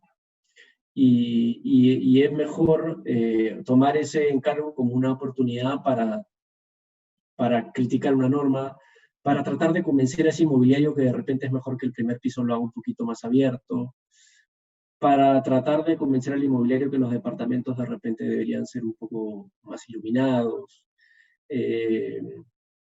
y así, ¿no? O sea, y claro, eso se condice también con el tamaño de oficina que tenemos, que no somos una oficina boutique en el sentido que pueda estar eligiendo los trabajos que hacemos. Estamos lejísimos de eso, no elegimos nada de lo que hacemos. Tratamos más bien de salir a buscar todos los retos posibles, porque sabemos que todos los encargos van a ser unos retos, porque, repito, en Lima, o en el Perú en general, está todo por cambiarse, ¿no? Y está todo mal en general. Entonces, sí creemos, de nuevo, que todo es una oportunidad para ser crítico, para poder cambiar las cosas, ¿no? Ahora mientras Diego hacía la presentación, y mostró una de las imágenes de esta intervención que mostró Diego, en la que pusimos una especie de como de tapiz azul en la parte interior del lote, como generando un espacio previo hasta que se empezó la construcción. Bueno, mientras él mostraba esa imagen, que bueno, de hecho nosotros no veíamos tampoco esa imagen hace mucho tiempo, ¿no? Algunas de estas imágenes como que te reflejan la mente, y se las mandé internamente a los tres, a Héctor, a Jorge y a Diego. Se las mandé por el chat que tenemos los cuatro, marcando esa frase que pusimos, que dice: este es un espacio público. Porque claramente, imagino que se entendió, pero realmente ese espacio donde se hizo la intervención es propiedad privada, es claramente dentro del lote privado, pero en ese momento estábamos haciendo esa crítica o reflexión sobre el dominio del espacio, si era público o privado. Y se las mandé y les dije como, qué relevante esta imagen hoy, porque hoy en día ese distrito donde se hizo ese proyecto, que es Miraflores, ha sacado una norma, que no quiero entrar en detalles, pero básicamente lo que dice es que ahora ese espacio es público. Entonces digo, qué premonición 5 años atrás, estas críticas que hacíamos, o estas reflexiones, hoy en día cómo pueden ir calando, ¿no? No creo que hayamos sido nosotros los que movimos las agujas de eso, pero simplemente como cuestión anecdótica me pareció relevante. Sí, yo creo que eso último que dice Boro es importante. No creemos para nada que esa intervención el alcalde la vio y dijo: oye, entonces voy a hacer que los retiros sean abiertos. Evidentemente no. Pero para regresar a lo que dije yo antes, ¿no? Como estamos en el Perú y es imposible que un alcalde promedio, digamos, entienda la relevancia de hacer un retiro abierto, nosotros, como arquitectos, entendemos que lo que tenemos que hacer es que todos digamos lo mismo. Si todos empezamos a decir lo mismo al mismo tiempo, o en el lapso de 5 años, porque eso fue hace 5 años, de repente en el 2020 se habrá dicho tanto lo mismo en tantos medios, de tantas formas, que bueno, finalmente el alcalde entendió y dijo: ah, mira, hay que hacer los retiros abiertos, ¿no? Por eso es que a nosotros estamos tan alejados o tan poco pendientes de la autoría o del reconocimiento de la idea, ¿no? Creo que es una bonita forma de volver a conectarnos con el principio o estos principios de la oficina, ¿no? De nuevo, de conectar con lo precedente, construir a través de ideas que ya se han hecho, eso. Dale, buenísimo. Oye, queríamos, bueno, me parece genial, un poco como, bueno, Enrique Vial, como que de alguna manera comentó esto de que el proyecto se transforma en una crítica, ¿no? Como de alguna manera el proyecto, a partir de su estrategia súper clara y sintética, pueden darnos cuenta. Lo que yo pude leer de sus proyectos, los que mostraron ahora por lo menos, que claro, como que el proyecto es un regalo a la ciudad, ¿no? Como que busca de alguna manera hacer ciertos juegos para abrirse a la ciudad y regalarle ciertos espacios que por, no sé, por un ente privado probablemente no sea muy rentable hacer algo así, pero efectivamente le da como otro carácter, ¿no? Como otra esencia a ese proyecto. Me parece como buenísimo como esa reflexión, ¿no? Y como vais cerrando un poco la conversación, que me parece que estuvo súper interesante, queríamos aprovechar de preguntarles como un poco asociado como a esta contingencia en que nos encontramos, ¿no? Como estamos un poco encerrados, el mundo encerrado, bueno, hay algunos países que ya están empezando a salir, digamos, a la normalidad, pero en el fondo con mira hacia el futuro, ¿no? Como con toda esta incertidumbre que estamos viviendo hoy en día, ¿cuál sería como un consejo hacia estudiantes de arquitectura o arquitectos jóvenes que están como saliendo al mundo, ¿no? ¿Cuál sería como un consejo posible, como desde Nómena, digamos, o desde cada uno de ustedes, desde sus propias experiencias personales también, desde cómo ustedes han ido como creciendo, tanto lo personal como lo colectivo, ¿cierto? ¿Qué consejo podrían darle a los estudiantes, creen ustedes? A ver, yo arranco porque me has hecho acordar de una anécdota que me pasó que me pareció buenísima y que justamente se amarra con la crisis precedente, que fue la del 2008 y un poco más, ¿no? Yo me fui a estudiar mi maestría en el 2010 y justamente como parte del programa en Madrid, la situación estaba bastante mala. Fui asistente de docencia de pregrado y recuerdo que en el taller en donde yo era asistente se estaba enseñando vivienda justamente. Y había una época en el ciclo que habían como jurados cruzados, ¿no? Venían profesores de otros talleres y los alumnos exponían su trabajo y tal. Y hubo una discusión súper enriquecedora entre el jefe de mi taller y el jefe de otro taller, porque veía estos proyectos que eran de vivienda como muy, no tradicionales, pero como que no respondían al contexto de ese momento, ¿no? Y le reclamaba, oye, ¿cómo puedes estar haciendo vivienda como de la misma manera como la estábamos haciendo antes de la crisis? Como que eso ya fue, estás loco. Y este pata agarró y le dijo que está totalmente equivocado, que más bien tenían que hacerlas así, porque la crisis eventualmente iba a pasar. Y para cuando pase, estos alumnos, estos arquitectos, tenían que estar entrenados para poder hacer buenas viviendas, o sea, de la manera más disciplinar o canónica que puedas imaginarte. Entonces, yo creo que como que me marcó mucho esa discusión que hubo y me pareció valiosísima y la verdad que la secundo ahorita. Creo que más bien hay que aprovechar la crisis para reforzar toda esa base, creo, de la cual hemos estado hablando ahora. Tenemos que seguir viendo las mismas cosas y seguir descubriendo y aprendiendo de los mismos maestros y de los mismos proyectos, de todas esas cosas como inamovibles de la arquitectura, ¿no? Que son mucho más fuertes y permanentes que los contextos más cambiantes, sin querer minimizar el momento en lo que nos encontramos, ni ahí, ¿no? Pero creo que para un alumno tiene que seguir construyendo las mismas bases para estar preparado para cualquier contexto, sea de emergencia o no. O sea, eso me parece fundamental. A ver, yo puedo hacer dos aportes un poco dirigidos tanto digamos, al colectivo académico, digamos, a los alumnos. Dos ideas muy puntuales. La primera es, y casi como a nivel de estrategia de aprendizaje propio, ¿no? Que no tiene nada que ver con la universidad y con los talleres que uno lleva, es algo que recomiendo hacer a todos, es apenas uno crea que tenga una idea positiva, una idea buena, una idea que caramba, qué inteligente, ¿no? Qué inteligente soy. Apenas uno tenga esa idea, trate de encontrar quién creó esa idea. O sea, y es algo que resulta fascinante hacerlo, y si le encuentran gusto, es fabuloso. O sea, ok, se me ocurre algo para un proyecto de taller, un proyecto de lo que estoy haciendo. Bueno, ¿quién hizo esta idea antes que yo?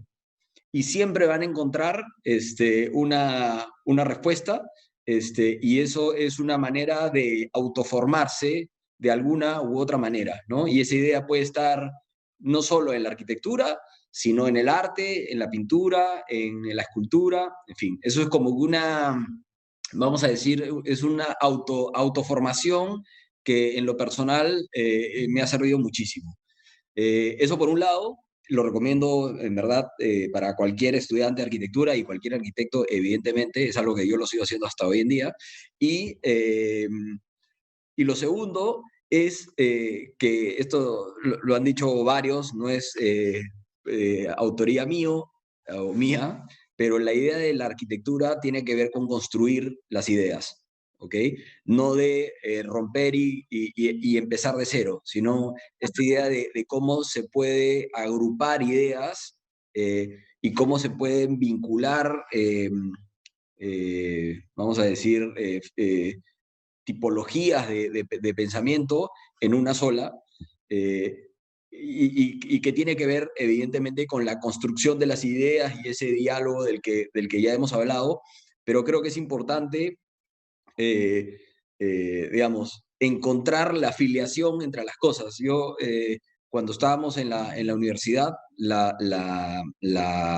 nuestra universidad, que fue la UPC, estaba separada por niveles. O sea, cada nivel era un profesor distinto que pensaba completamente distinto al otro, ¿no?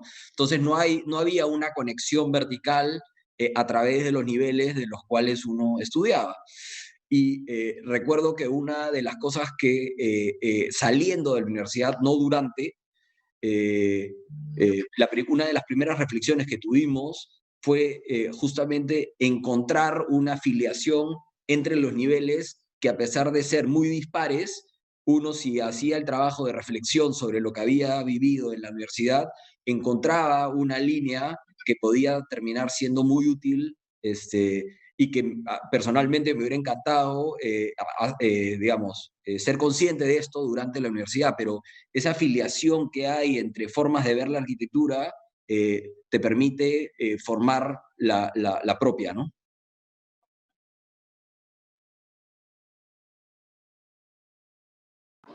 Jorge. Bueno, sí. Yo les diría que viajen un montón. Una de las formaciones importantes que hemos tenido de forma colectiva, además, estaba pensando ahorita que nosotros tenemos 38 años y nos conocemos hace 19. O sea, a partir de este año nos vamos a haber conocido y trabajado juntos, de hecho, porque trabajamos juntos en la universidad desde el 2019. O sea, a partir de ahora van a ser más años los que vamos a estar trabajando juntos que los que no. Y parte de esos años han sido muchos viajes a estas obras y proyectos canónicos y demás, ¿no? Que han sido muy, muy divertidos. Por eso compartimos una base, además, común. Viajen todo lo que puedan, trabajen en equipo todo lo que puedan. Lamentablemente la universidad, al menos aquí, sigue siendo muy individualista. Puede ser que uno trabaje en grupo, pero te siguen evaluando de forma individual, con lo cual siguen premiando este desempeño y este idea individual. Yo creo que es muy importante que uno mismo intente escaparse de eso y bueno, y guarden su ego en un cajón. Creo que es lo peor que le pueden enseñar a un arquitecto. Super. Boro, ¿tú querías agregar algo más? Tenemos que aprovechar, tenemos cuatro recomendaciones. Sí, o sea, bueno, ya difícil agregar algo más a las tres intervenciones, pero de repente voy a repetir algo que lo vengo escuchando ya desde hace algunos años, pero que sí es un discurso que sí lo siento reciente, ¿no? Por lo menos no es de la época en la que nosotros estábamos ni estudiando, ni tampoco en nuestros primeros años, y que tiene que ver el mensaje dirigido a los alumnos que están hoy día acá, que hay muchas maneras de aproximarse hoy en día a la arquitectura, que siento que es algo muy distinto a cuando nosotros estábamos estudiando la carrera, ¿no? Que eras de una manera o casi eras el patito feo de la clase, ¿no? Si tenías una aproximación distinta, de repente, no necesariamente que la premisa era el diseño o lo disciplinario. Hoy día creo que la arquitectura sí tiene muchos ángulos por donde aproximarse a ella, lo cual me parece genial porque lo hace mucho más pluralista, ¿no? Así que nada, es cuestión que la gente encuentre simplemente ese ángulo por donde pertenecer a esto, ¿no? Fenomenal. Fenomenal. yo creo que ahí está, no sabemos de dónde viene Nómena, no lo dijeron, yo creo que es bueno que quede esa incógnita en el aire para que lo busquemos. Si algo tenemos ahora que somos figones y nos vamos a meter a internet de por algún lado lo podemos sacar. Siempre es un agrado conversar con ustedes y ha sido un placer. Yo creo que para nosotros, para todos los que quienes los están viendo, haber podido asistir a tanta generosidad, a tanta sensatez respecto de cómo se está operando desde la práctica profesional de ustedes. Diego, Héctor, Jorge Boro, un tremendo agradecimiento, un tremendo abrazo. Nos alegramos que estén bien también. Y nada, los dejo invitados para los próximos martes que nos quedan de junio, que nos vamos a seguir reuniendo. Por supuesto que se puede unir gente de Lima, de eso se trata, esto es una cuestión abierta. Y el próximo martes, a esta misma hora, a las 4 de la tarde de Chile, nos vamos a reunir con la gente de Larcy Ferrer, y el subsiguiente vamos a estar con la gente de Taller Tech de Ecuador. Nos hemos pasado muy bien. Y nada, les vuelvo a agradecer y enviarles un abrazo tremendo. Muchas gracias, Sebastián y Ángela, por todo lo que están haciendo por la escuela y por sus estudiantes, por nuestros estudiantes. Muchas gracias a ustedes. Muchas gracias. Muy, muy bueno. Gracias por aceptar la invitación. Muchas gracias por la invitación, Sebastián, Ángela, Juan Pablo, muchas gracias. Esperamos vernos pronto por algún lado del mundo. Así es. Así es. Y gracias Ojalá a pronto. todos los asistentes. Sí, gracias Sí. a todos. Gracias a todos los asistentes. Tuvimos Si hay gente de Lima, yo estoy acá viendo algunos nombres que son de acá, por si acaso. muy bien. Más de 120 personas hoy, así que súper. Sí. Muchas gracias. Gracias. Por la Un iniciativa. éxito. Muchas Éxito, que estén muy bien. bien. Nos vemos. Chao, chao. Muchas gracias. Saludos, Lima. Que estén bien. Chao, chao.